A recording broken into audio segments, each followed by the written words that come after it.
Chair of the African Renaissance Project, Professor Edward Mitole, joins us now. Prof, thank you so much for your time. Well, there have been some calls, for the elections to be postponed, just given the ongoing conflict in the East and, of course, accusations of electoral fraud leveled against the government. Is the country ready for these elections? Good afternoon, Onati. Thank you for having me. We can say that the Electoral Commission is ready for these elections. They have always been ready. But the outcome of the elections is always in question. We go back to 2018. I was sitting in this same studio with Simpiwe and Lulu, discussing the 2018 elections. The Independent Electoral Commission at that time had so many challenges. And when the elections were finally completed, again, we had some challenges in the courts. Martin Fayulu disputed the results, saying that the elections were rigged, they were not free and fair. And several observers also questioned the legality of the elections. Today, we see that CENI is also facing the same problems, the same challenges. There are so many parts of the DRC that are still up in flames. There is violence in northern Kivu province. We know what is happening in northern Kivu. We know the problem with the M23 armed groups, which are being supported by the Rwandan government. We also know that there is another armed group that is being supported by the ISIS. These are foreign intelligence agencies. So we can say that the CENI is ready, but then how have the elections in the Congo benefited the African child in the Congo? Prof, before we get to that, and I think that is a very important point, I want to just look at what we're likely to see on Wednesday. Felix Tshisekedi is seeking a second term.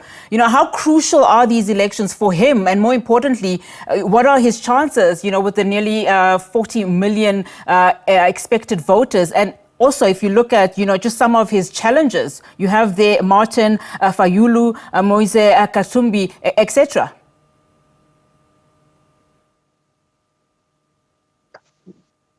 Felix Tshisekedi, as I've always said over the last 5 years, doesn't have a mandate in the Congo. He was brought into power by the Kabila regime, which wanted to stay in power. He was brought into power by the Kabila intelligence operatives, who concocted a plan to get a puppet that would sit in power, but not in power, and allow the Joseph Kabila regime to continue. So I don't think he has a mandate. I don't think he has any popularity in the Congo. Remember that he's a weak president. He's a very weak president. He has never had any experience in politics.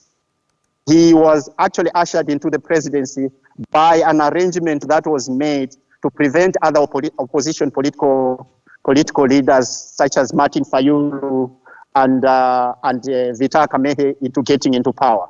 So this was an arrangement that was made in Brussels when the opposition political parties went to negotiate a deal or a government of national unity. So I don't see him coming out with a majority. I don't see him coming out with a majority. Look at the social indicators in the country. Look at the economic indicators in the country, they are plummeting, which shows that he hasn't done anything to deliver what he promised to the Congolese people. When we talk about the Congo, remember that the DRC is a country that have got so many competing interests. There are so many powerful forces that are at the heart of the Congo. And they would be foolish to allow the Congo to be in the hands of a black person. The Congo is the wealthiest country in the world. It is the wealthiest by far. The Congolese child is the poorest in the world, the poorest by far. So if you look at this contradiction, it points to very, very serious, a very serious indictment on the African people themselves. We have allowed outsiders to decide our destiny, to decide our fate as the African people. The Congo, since the brutal assassination of Patrice Lumumba in 1961, it has never known peace. In 1961, a young man, a Pan-Africanist, rose to power with an astounding majority in a country that was a pinnacle of African liberation. Many African countries look to the DRC and Patrice Lumumba as an example of how African people can liberate themselves. He was assassinated. His body was dissolved in acid and scattered all over the Katanga forest. Since then, the people of the Congo have lived in limbo. The child in the Congo is trapped in limbo. Any child born after the assassination of Patrice Lumumba is trapped in limbo unless he's connected to the political elite. Prof, I think you've answered my question, which was going to be around why do these elections matter? What does it mean for the Congolese child? And also the relevancy in terms of the person that is meant to come in and lead that country for the next 5 years. Let's then talk briefly about the ongoing conflict, Prof, and what the consequences are to stability. You know, after the Congolese government said it would not extend, for instance, the East Africa Force that was set up to curb militia violence in the DRC? You see, the DRC made a bold decision to join the East African community.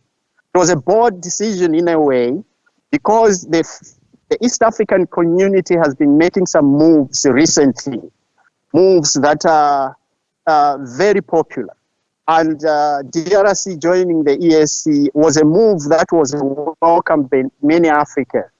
But it appears that the intention was bad. The East African community is not interested in solving the crisis in the Congo. They are interested in participating in the looting and pillage.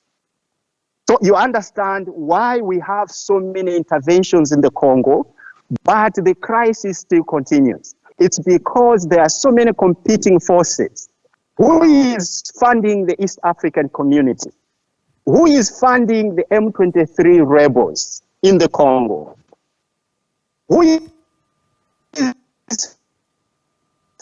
funding the agent linked to ISIS? Who is giving these young people guns, ammunition to mutilate the people, to dismember the people of the DRC? Who is supplying the armed groups in the Congo? So you can see that Felix Tshisekedi himself is caught between the devil and the Red Sea. He is not in a position to change anything in the Congo unless he wants to be kicked out of office. There are so many powerful forces in the Congo.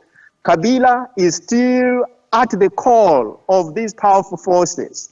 Because remember, the rise of Kabila to power was engineered by American intelligence agencies.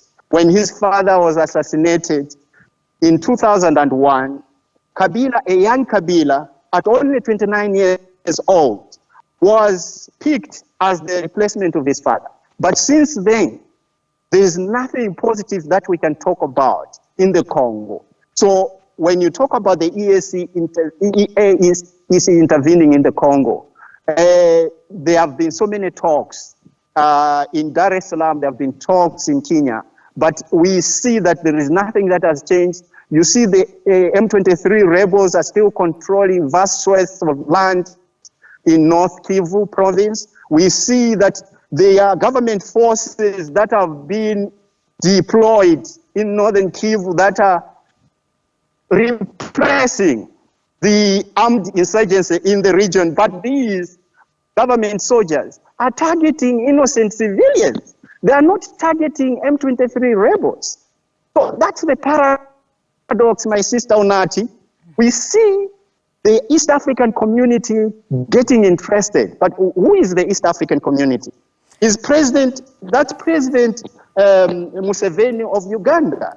Yeah. That's William Ruto